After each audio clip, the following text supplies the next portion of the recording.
आज के युग में लाइफस्टाइल डिसऑर्डर्स बढ़ते जा रहे हैं और जीवन का आनंद आप जिस प्रकार लेना चाहते हैं, इन बीमारियों की वजह से आप नहीं ले पाते हैं।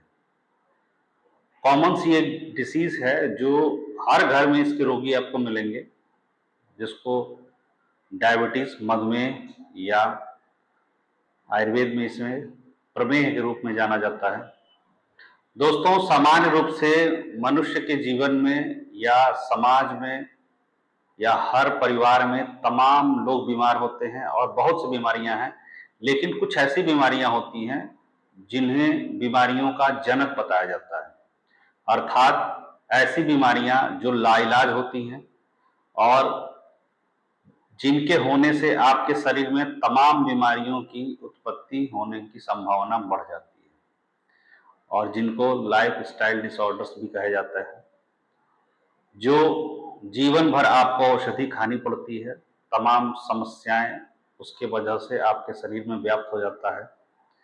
आज ऐसी ही एक बीमारी को लेकर के आए हैं आपके सामने, मधुमेह, जो प्रमेह का एक प्रकार है।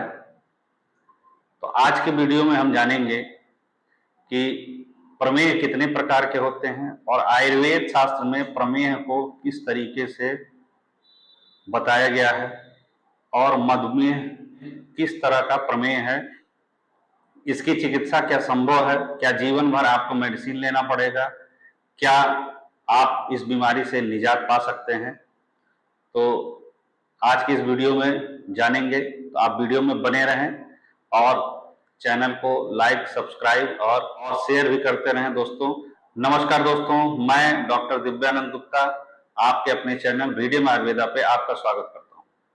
तो चलिए दोस्तों, वीडियो को शुरू करते हैं।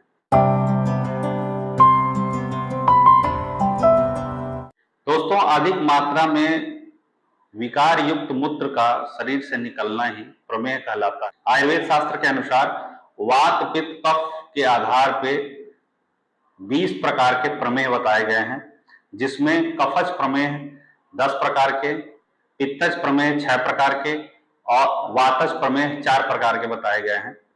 कफ दोष की अधिकता होने की वजह से जो प्रमेह आपके शरीर में उत्पन्न होता है उसको कफज प्रमेह कहा जाता है। पित्त दोष की प्रधानता होने की वजह से आपके शरीर में जो प्रमेह उत्पन्न होता है उसे पित्तज प्रमेह कहते हैं और वात दोष की अधिकता होने की वजह से जो प्रमेह आपके शरीर में उत्पन्न होता है उसे वातज प्रमेह कहते हैं। दोस्तों, जनरली आयुर्वेद शास्त्र में यह बताया गया है कि कफज प्रमेह साध्य होता है, अर्थात क्यूरेबल होता है, यानी उसकी चिकित्सा हो सकती है। पित्तज प्रमेह याप्य बताया गया है और वातज प्रमेह असाध्य बताया गया है। दोस्तों, अगर आपको कफज प्रमेह है तो इसकी चिकित्सा सामान्य रूप से औषधियों द्वारा और शोधन के द्वारा हो सकती है, और अगर आपको पित्तज प्रमेह है या वातज प्रमेह है तो ये एक प्रकार से असाध्य यानी इनक्यूरेबल डिसीज है। इसकी चिकित्सा के लिए दोस्तों शोधन प्रक्रिया में आपको शरीर से टॉक्सिटी या एक्स्ट्रा जो टॉक्सिन्स आपके बॉडी में जनरेट होता है मधुमेह या डायबिटीज मेलाइटिस की वजह से, उसको आप औषधियों के द्वारा और शोधन के द्वारा आप मैनेज करके ही चल सकते हैं, क्योंकि मधुमेह अपने आप में रोगों की जननी बताई गई है। मधुमेह जिस व्यक्ति को हो जाता है उसमें तमाम तरह की समस्याएं, तमाम तरह के विकार और अंगों में दुर्बलता व्याप्त हो जाती है। धीरे धीरे यह आपके शरीर को खोखला कर देता है और आपके ब्लड को गाढ़ा करके टॉक्सिन्स को बॉडी से निकलने नहीं देता, जिस कारण से आपके अंग धीरे धीरे हार्ट, किडनी, लीवर और आईसाइट, पैरों में, घुटनों में या जॉइंट्स में जो समस्याएं होती हैं, इनका एक कारण डायबिटीज बताया गया है।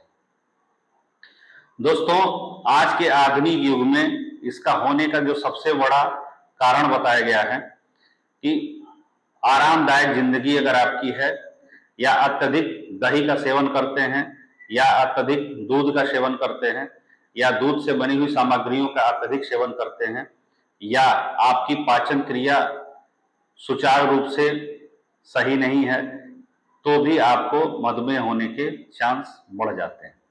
लाइफ स्टाइल डिसऑर्डर इसीलिए इसको कहा गया है क्योंकि जीवन में हम कसरत और व्यायाम को महत्व देना बंद कर दिए हैं और आराम, सुख खोजने के चक्कर में, सुख पाने की चाह में फिजिकल एक्टिविटी हमारी कम होती जा रही है। यही कारण है कि मधुमेह आज के युग में समाज में पैर पसारता हुआ दिख रहा है। दोस्तों, मधुमेह को हम कैसे पहचाने कि हमको मधुमेह हो रहा है या डायबिटीज मेलाइटस टाइप 1 या टाइप 2 हो रहा है, कैसे इसको जाने? दोस्तों, एक डायबिटीज इंसिपिडस भी बताया गया है जो आयुर्वेद के अनुसार कफज प्रमेह के अंतर्गत आता है, जिसकी चिकित्सा सुलभ और सामान्य तरीके से हो सकती है। इसको कभी भी इसमें कंफ्यूज नहीं आपको होना है कि अगर आपको डायबिटीज हो गई है तो डायबिटीज इंसिपिडस हो गया है तो उसका इलाज नहीं हो सकता है। बिल्कुल हो सकता है। डायबिटीज मेलाइटस टाइप 1 टाइप 2 है तो आप मेडिसिन से और शोधन प्रक्रियाओं से आप अपने मधुमेह को या डायबिटीज को मैनेज करके जीवन भर आपको चलना है। आप अपनी दिनचर्या, ऋतुचर्या का ध्यान रखें और श्रम युक्त आपका दिनचर्या होना चाहिए। अगर श्रम युक्त दिनचर्या नहीं है तो कम से कम 15 से 20 मिनट या आधा घंटा आप अपने शरीर के एक्सरसाइज के लिए आपको निकालना अति आवश्यक है। अगर आप मधुमेह से पीड़ित हैं या मधुमेह से पीड़ित नहीं होना चाहते हैं तो आपको कसरत या व्यायाम करना ही पड़ेगा। डायबिटीज मेलाइटस टाइप 1 टाइप 2 दो प्रकार की डायबिटीज मेलाइटस होती है। टाइप 1 वो कंडीशन होता है जहां आपका पैंक्रियाज पर्याप्त मात्रा में इंसुलिन नहीं बना पाता है और इंसुलिन या तो शरीर बनाता ही नहीं है।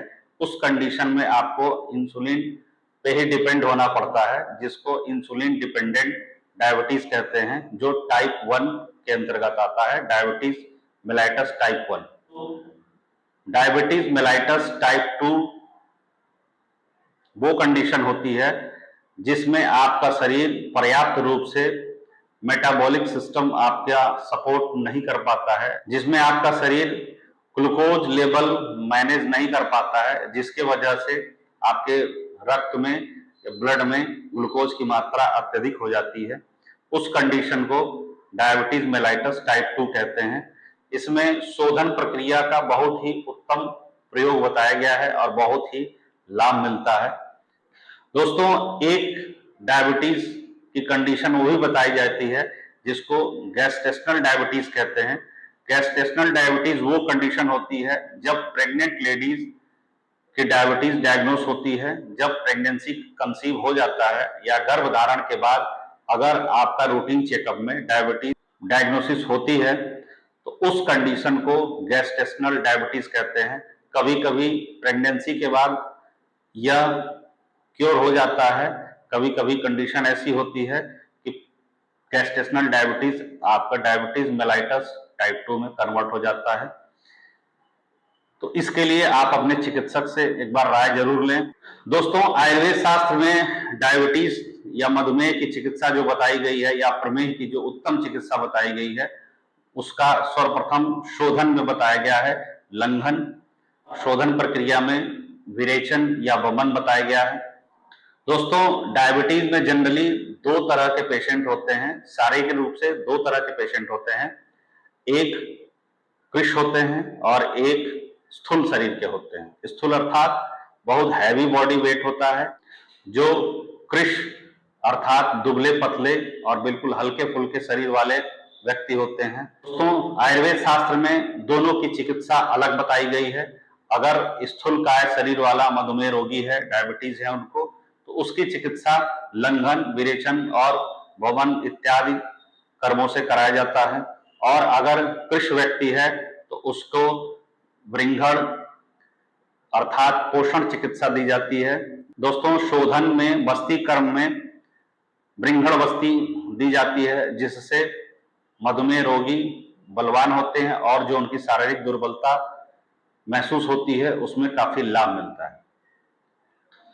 दोस्तों, मधुमेह अर्थात डायबिटीज एक बहुत ही भयानक बीमारी है और इससे आपको बचने के लिए सबसे पहले आपको अपने चिकित्सक से जाके मिलके प्रॉपर डायग्नोसिस करानी चाहिए। उसके बाद ही आपकी कोई चिकित्सा सुचारू रूप से चल सकती है, तभी आपको स्वास्थ्य लाभ मिल सकता है। अगर मधुमेह आपका कंट्रोल रहता है, यानी आपके ब्लड में शुगर लेवल सामान्य रूप से मैनेज करके आप जीवन भर रखते हैं, तो मधुमेह आपको किसी तरह की समस्या उत्पन्न नहीं कर सकता है। अगर आप इसको अनदेखा करके अनकंट्रोल्ड डायबिटीज की कंडीशन आपकी रहती है, तो इससे तमाम भयंकर बीमारियां और प्राण घातक कंडीशन आपके लिए आ सकता है, जैसे हार्ट की ब्लॉकेज हो जाना या ब्रेन में हेमरेज होना। तमाम ऐसी बीमारियां होती हैं, गठिया का और नपुंसकता का रोग हो जाना, इरेक्टाइल डिसफंक्शन हो जाना, तमाम ऐसी बीमारियां होती हैं जो आप मधुमेह के कारण धीरे धीरे लीवर, किडनी और सारी चीजें, ऑर्गन्स आपकी डिस्टर्ब होने लगती हैं, और एक कंडीशन ऐसा आता है जब मधुमेह के कारण आप पूरी तरीके से मृत्यु के कगार पर पहुंच जाते हैं। तो दोस्तों, कभी भी अपने स्वास्थ्य के प्रति लापरवाही न करें और चैनल को लाइक, सब्सक्राइब करते रहें और शेयर भी करते रहें दोस्तों। नमस्कार दोस्तों।